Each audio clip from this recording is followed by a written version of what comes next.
নেত্রকোনা আদালত প্রাঙ্গণে দায়িত্ব পালনকারী কোর্ট পুলিশ শিশিরের দুর্নীতির ফিরিস্তি আপনাদের মাঝে তুলে ধরছি।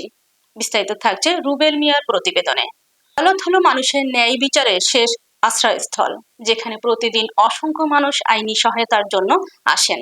সেই আদালত প্রাঙ্গণে দায়িত্ব পালনকারী পুলিশ সদস্যের বিরুদ্ধে অনিয়মের অভিযোগ উঠলে তা নিয়ে প্রশ্ন তৈরি হয় জনমনে। অনুসন্ধানে দেখা যায় আদালতে আসা বিভিন্ন ব্যক্তির কাছ থেকে টাকা গ্রহণ করছে পুলিশ সদস্য শিশির। তার কিছু ভিডিও ফুটেজ আপনাদেরকে দেখাচ্ছি। পরবর্তীতে এ বিষয় নিয়ে জানতে পুলিশ কনস্টেবল শিশিরের সঙ্গে যোগাযোগ করা হলে তার বক্তব্যের অডিও রেকর্ড আপনাদেরকে শোনাচ্ছি।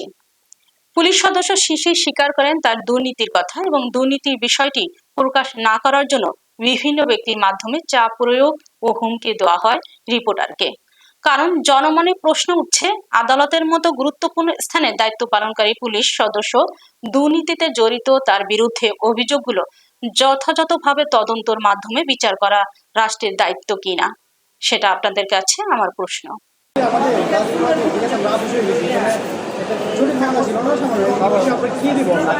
বেকার মানুষ, ঠিক আছে, বলছে আপনাদের বিবেক মতো খুশি মতো সেটা হচ্ছে আপনারা হাজার ঠিক আছে, হাজার টাকা কোনো কিছু নাই অবস্থা, 2000 মানি ব্যাগের অবস্থা, ঠিক আছে, অন্তত 100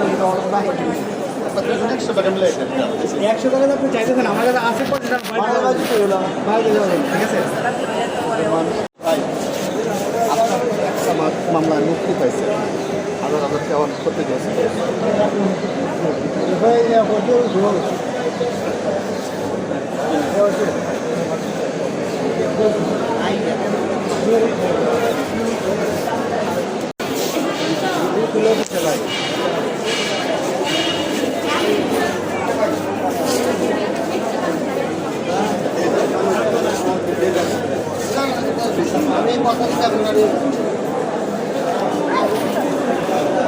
আপনি আপনি যেদিনকে ওই দিনকে 12 তারিখ ছিল, ঠিক আছে, 12 তারিখ ছিল, আপনি বলেন তো, আপনি নিজেই বলেন যে আপনি এইখানে এই কোর্টে যে কতজনের হাজিরা ছিল, ঠিক আছে, আপনি কিন্তু সবার কাছ থেকে কম বেশি টাকা নিছেন এবং নিছেন কিনা আপনি সেই বিষয়টা স্বীকার করেন, আপনি নিছেন কিনা সেই বিষয়টা বলেন।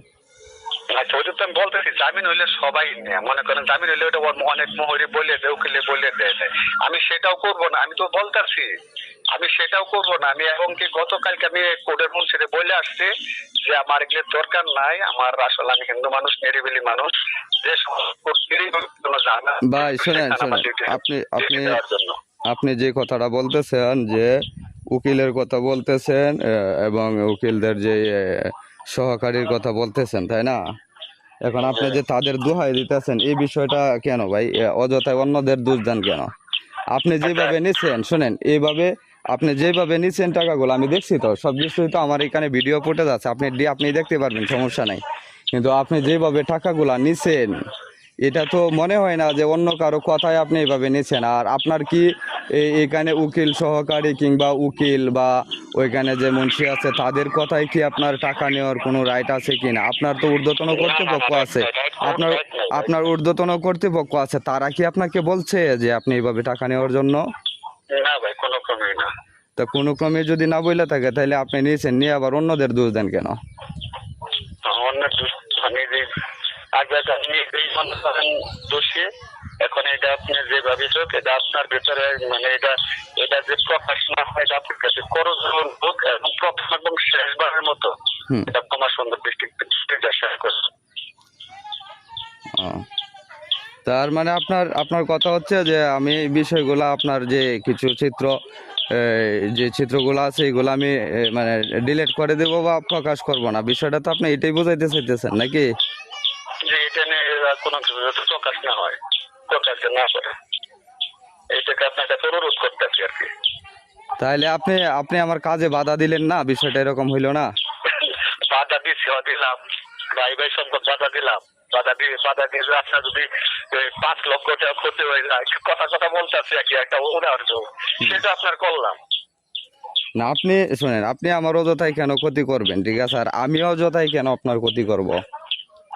হ্যাঁ, সেটাই আরো মানে আপনার কাছে মানে আপনার কাছে আমি বারবার বলতেছি যে যেটা করছি এটা আমি ভুল করছি, অনেক বড় ধরনের ভুল করছি, এই ভুল আমাকে আপনি ক্ষমা করে আমাকে রেহাই মুক্তি রাখবেন, রেহাই মুক্তি হিসাবে রাখবেন। এর পরবর্তী করে কারো কাছে শোনেন কিংবা জানেন, তারপর আপনি যা মনে হচ্ছে তা করেন। না সেটা আপনার আচ্ছা ঠিক আছে, সেটা হচ্ছে আপনার পরের বিষয়, ঠিক আছে। কিন্তু এখন যে অপরাধ, এটা তো আপনি স্বীকার করলেন যে আপনি অপরাধ করছেন। আমি তো আর আপনাকে বলি না অপরাধের কথা, ঠিক আছে। আপনার কাছেই মনে হচ্ছে সেটা অপরাধ, তাই না?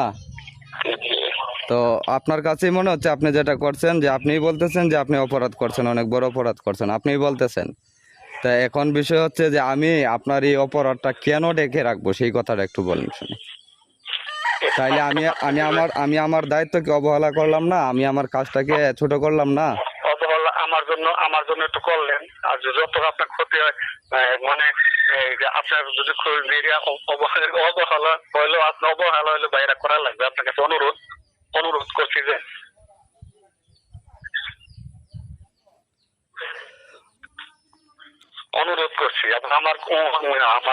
আমার কোনো কিছু যদি করার থাকে আপনি আপনি ফ্রিভাবে বলতে পারেন। আমি কোনো রেকর্ডিং এগুলো আমি করি না।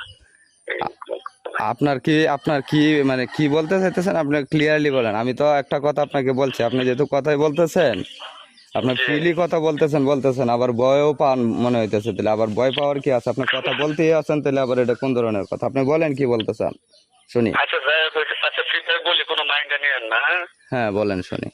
যে আপনি যে বললেন যে আরো তারা নাকি দু একজন আছে যাই করছে থাকলে ওইটা আপনি ওদেরকে আপনি কি করবেন যাতে প্রকাশ না করে।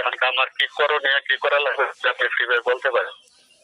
না আপনার কোনো কিছু করণীয় নাই, ঠিক আছে। আপনি কি করবেন? আপনার তো এখানে কোনো কিছু করণীয় না, আপনি যেটা করার তো সেটা করছেনই। প্রয়োজনে আরো করবেন, আপনার যদি প্রয়োজন মনে হয় আরো করবেন। না না এটা তো আর আমি তো আপনাকে বাধা দেওয়ার কেউ না, তাই না? বাধা আপনাকে যদি আপনাকে শুনেন, আপনাকে আদেশ নির্দেশ যাই কিছু করে আপনার কর্তৃপক্ষ করবে, আপনার ঊর্ধ্বতন কর্তৃপক্ষ করবে। আমি তো এখানে কোনো কিছু করার না, ঠিক না?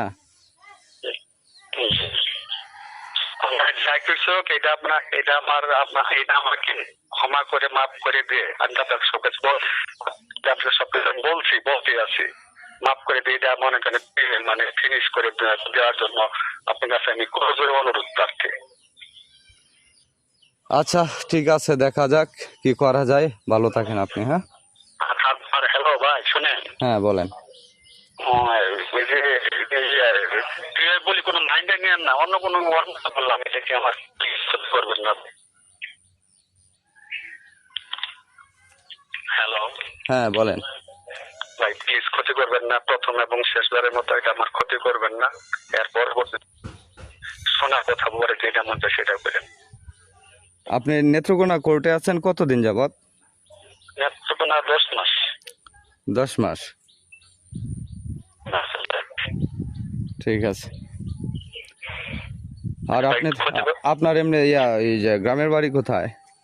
শেরপুর। শেরপুর কোনটা না? তো শেরপুরের তো আর অনেক পুলিশ আছে, শেরপুর জামালপুরের অনেকেই আছে, তারা তো দেখলাম এরকম না, আসলে অনেক ভালো। আমার আমি তো বললামই যে এর পরবর্তীতে যদি ওদের আমার কাছে ভালো করে না বেশ কয়েকজনের সাথে আমার পরিচয় আছে আর কি, আপনাদের এদিকের বেশ কয়েকজন এসআই এরকম বেশ কয়েকজনের সাথে পরিচয় আছে। তাদের মানে কথাবার্তা বা যে কাজকর্ম মোটামুটি এত না দেখলাম যে আসলে। আচ্ছা ঠিক আছে, সেটা হচ্ছে আপনার ব্যক্তিগত বিষয়, আমি এদিকে যাইলাম। আপনি আমার এই আপনার কাছে বারবার না যায় ভাই, প্লিজ আপনার কাছে অনুরোধ করতেছি করবেন না ভাই। আরে ভাই আপনার ক্ষতি হবে কেন? আপনার ক্ষতি হওয়ার কি আছে এখানে? আপনি একটা কাজ করছেন, ঠিক আছে, সেটা আপনি আপনার কাজ করছেন, আমি আমার কাজ করব, ঠিক আছে। আমি আমার কাজকে অবহেলা কেন করব আপনি বলেন? এটা আমার পেশা না, এটা আমার দায়িত্ব না, আমি আমার দায়িত্ব থেকে কেন পিছ পাবো বলেন? মানে সব বললাম বলি মানুষকে আপনি হইলো গিয়ে ওইখানে একটা কিছু করছেন, আচ্ছা ভালো কথা, ঠিক আছে। পরে আবার এই কাজকে ধামাচাপা দেওয়ার জন্য, যেন এই কাজটা না হয় সেজন্য আপনি আবার কোন মহিলাকে টাকা দিচ্ছেন, বলতেছেন যে লাকিরে টাকা দিচ্ছেন, ঠিক আছে। লাকিরে টাকা দিচ্ছেন, লাকি আপনাকে সেভ করুক, সমস্যা কি? লাকি জানলো কে থেকে?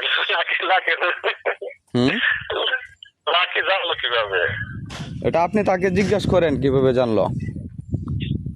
আপনার কথা বলছে কয় আর কি, এরা ভাই ছবি দেখায় তাদের নাকি ওই যে স্ক্রিনশটের ছবি দিচ্ছেন কার কাছে, লাকির কাছে। তার কাছে হয়তো বা এরকম অভিযোগ ছিল। না আপনার কথা বলছে যে আপনি যা করছেন যে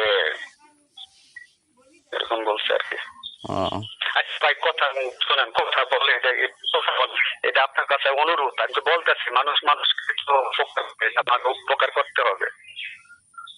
তা আমি তো উপকার করার জন্য এটা করতেছি। আমি যদি এটা করি, ঠিক আছে, আমি যদি এটা করি তাহলে হয়তো বা এই ধরনের অপরাধ আরো বন্ধ হইতে পারে। তাহলে ওটা আমি করতে পারি না, বা অপরাধ বন্ধ হওয়ার জন্য তো আমি যেটা করার সেটা আমি করতে পারি, তাই না?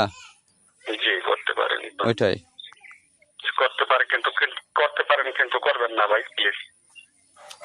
আপনি বারবার আপনি মানে এটাই বলতেছেন যে আমি করব না। আমি কেন করব না সেটাই বুঝতেছি না। তাইলে কি আমি, আপনি কি বলতেছেন তাইলে আমি এই যে সাংবাদিকতার পেশা ছেড়ে দেই? না সেটা বলবো কেন? আমি ওই কাজটা ছেড়ে দেই, সেটাই তো বলতে চাইতেছেন। আমি ধরেন একটা কিছু জানলাম, দেখলাম, বুঝলাম, ঠিক আছে, ঘটনার বিস্তারিত আমার কাছে টপ টু বটম প্রমাণ আছে, সেটা আপনি বলতেছেন যে সেটা নিয়ে কোনো কিছু করার নাই, সেটা নিয়ে কোনো কিছু করবো না, সেটা আমি যাত্রীর সামনে তুলে ধরবো না, সেটা কোনো কর্তৃপক্ষকে আমি জানাবো না। তাহলে